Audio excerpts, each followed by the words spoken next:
ଆପଣ ଜାଣିଛନ୍ତି କି ଓଡ଼ିଶାର ବରପୁତ୍ର କାହାକୁ କୁହାଯାଏ? ଆସନ୍ତୁ ଜାଣିବା। ନମସ୍କାର, ହ୍ୟାଲୋ ଗାଇସ୍। ଓଡ଼ିଶା ମାଟିରେ ଜନ୍ମ ନେଇଥିବା ଜଣେ ସାହସୀ ପୁରୁଷ, ଯିଏ କେବଳ ରାଜନୀତିକ ନୁହେଁ, ଥିଲେ ଏକ ସତ୍ୟ ସାହସର ପ୍ରତୀକ। ସେହି ମହାନ ବ୍ୟକ୍ତି ହେଲେ ସ୍ୱର୍ଗତ ବିଜୁ ପଟ୍ଟନାୟକ। 1916 ମସିହାରେ ଜନ୍ମ ନେଇଥିବା ବିଜୁ ବାବୁ ଛୋଟବେଳୁ ହିଁ ଦେଶପ୍ରେମରେ ଭରିଥିଲେ। ସେ ଜଣେ ପାଇଲଟ ଥିଲେ ଏବଂ ଭାରତର ସ୍ୱାଧୀନତା ଆନ୍ଦୋଳନରେ ସାହସିକତ ଭୂମିକା ନେଇଥିଲେ। ଇଣ୍ଡୋନେସିଆ ସ୍ୱାଧୀନତା ସଂଗ୍ରାମ ସମୟରେ ସେ ନିଜ ଜୀବନକୁ ବିପଦରେ ପକାଇ ନେତାମାନଙ୍କୁ ସୁରକ୍ଷିତ ଭାବରେ ଆଣିଥିଲେ।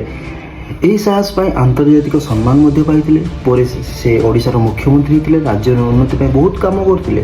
ପାରାଦୀପ ବନ୍ଦର, ଶିଳ୍ପ ଓ ଢାଞ୍ଚାଗତ ଉନ୍ନତିରେ ବହୁତ କିଛି କରିଥିଲେ। ତାଙ୍କର ଅବଦାନ ଅମୂଲ୍ୟ। ବିଜୁବାବୁ କେବଳ ଏକ ନାମ ନୁହେଁ, ସେ ହେଉଛନ୍ତି ସାହସ, ଦୃଢ଼ତା ଓ ଦେଶପ୍ରେମର ଅନ୍ୟ ନାମ। ମୁଁ ଓଡ଼ିଶା ପାଇଁ ବଞ୍ଚିବି, ଓଡ଼ିଶା ପାଇଁ ମରିବି, ଏ ଭାବନା ସହିତ ସେ ଆଜି ମଧ୍ୟ ଲୋକମାନଙ୍କ ହୃଦୟରେ ବଞ୍ଚି ରହିଛନ୍ତି। ତାଙ୍କ ବିଷୟରେ ଯେତେ କହିଲେ ବି କମ୍ ପଡ଼ିବ। ଯଦି ଆପଣଙ୍କୁ ଭିଡ଼ିଓଟି ଭଲ ଲାଗିଛି, ଲାଇକ୍ କରନ୍ତୁ, ସେୟାର କରନ୍ତୁ, କମେଣ୍ଟ କରନ୍ତୁ ଆଉ ଚ୍ୟାନେଲଟିକୁ ଫଲୋ କରନ୍ତୁ। ଜୟ ଜଗନ୍ନାଥ, ବନ୍ଦେ ଉତ୍କଳ, ଜୟ ହିନ୍ଦ।